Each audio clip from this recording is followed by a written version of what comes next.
പരിശുദ്ധ ദൈവമാതാവിൻ്റെ വണക്കമാസം 9-ാം തീയതി പരിശുദ്ധ കന്യകയുടെ വിവാഹം. പരിശുദ്ധ കന്യക യൗവനയുക്തയാകുന്നതുവരെ ദേവാലയത്തിൽ ലോകപരിത്രാതാവിനെ പ്രതീക്ഷിച്ചുകൊണ്ട് പരിത്യാഗത്തിലും പ്രാർത്ഥനയിലും ജീവിതം നയിച്ചു. ദൈവസേവനത്തിൽ അവൾ അതീവ തൽപരയായിരുന്നു. കൂട്ടത്തിൽ വസിച്ചിരുന്നവരോട് സദാ സ്നേഹാദരങ്ങളോടുകൂടിയാണ് പെരുമാറിയിരുന്നത്.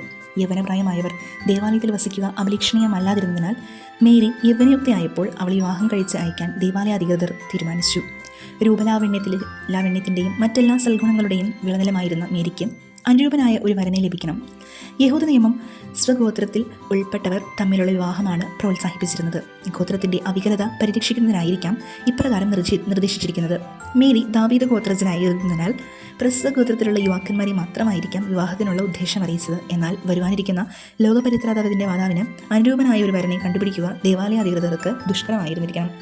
തന്നിമിത്തം ദൈവപ്രചോദനത്താൽ അവർ അത്ഭുതകരമായി ഒരാളെ തിരഞ്ഞെടുക്കുവാനാണ് തീരുമാനിച്ചത്. യഹൂദ പാരമ്പര്യം അനുസരിച്ച് ഒരു സ്ത്രീ വിവാഹിതയാകാതിരിക്കുക അപമാനകരമായിട്ടാണ് കരുതുക.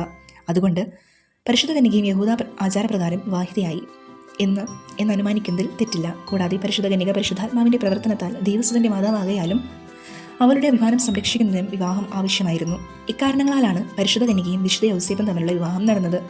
വിവാഹകർമ്മത്തെ സംബന്ധിച്ച് അനുകരണ ഗ്രന്ഥങ്ങളിൽ പരാമർശിച്ചിട്ടുള്ളത് ഇതിഹാസരൂപേണയാണ്. എന്നാൽ വിശുദ്ധ ഗ്രന്ഥം വിവേകപൂർണ്ണമായ മാനം അലങ്കരിച്ചിരിക്കുന്നു. വിവാഹാനന്തരം വിശുദ്ധ യൗസേപ്പും പരിശുദ്ധ കന്യകയും യഹൂദ ആചാര വിധികൾക്ക് അനുസരണമായി വിവാഹ ധർമാനുഷ്ഠാനം മനുഷ്യ ഒരു മാതൃകാ കുടുംബജീവിതമാണ് നയിച്ചിരുന്നത്. എല്ലാ ക്രിസ്തീയ കുടുംബങ്ങളുടെയും പ്രതീകമാണ് നസ്രത്തിലെ തിരുക്കുടുംബം. 2 ക്രിസ്ത്യാനികൾ വിവാഹിതരാകുന്നത് വിശുദ്ധി പ്രാപിക്കാനായിട്ടാണല്ലോ. നമ്മുടെ കുടുംബങ്ങളെ ക്രൈസ്തവമാക്കി തീർക്കുവാൻ പരിശുദ്ധ കന്യകയുടെയും വിശുദ്ധ യൗസേപ്പിൻ്റെയും മാതൃക പ്രചോദനം നൽകണം. ഇനി നമുക്ക് ഒരു സംഭവം കേൾക്കാം. കുടുംബസമാധാനം ലഭിക്കുന്നതിന് പരിശുദ്ധ കന്യകയുടെ നേരെയുള്ള ഭക്തി വളരെ സഹായകരമാകുന്നതാണ്. ഫാദർ പാട്രിക് വെയ്റ്റർ വിശ്വവിശ്രുത ജപമാല പ്രേക്ഷിതനാണല്ലോ. അദ്ദേഹം ഫിലിപ്പീൻസിൽ ജപമാല പ്രചരണത്തിനായിട്ട് ചെന്നു. 1965 തദവസരത്തിൽ അവിടെ വലിയൊരു ജപമാല റാലി സംഘടിപ്പിച്ചു. ഫിലിപ്പീൻസിലെ ഒരു പ്രൊവിൻസിൻ്റെ ഗവർണറാണ് അതിന് നേതൃത്വം കൊടുത്തത്.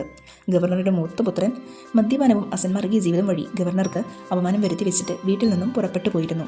അതിനാൽ ഗവർണർ മാതാവിനോട് അപേക്ഷിച്ച് ജപമാല റാണിയുടെ പരിസമാപ്തിയിൽ അദ്ദേഹത്തിൻ്റെ പുത്രനും അദ്ദേഹത്തോട് ഒന്നിച്ച് ജപമാല ജപിക്കുവാൻ ഇടയാക്കണമെന്ന് പ്രാർത്ഥിച്ചു.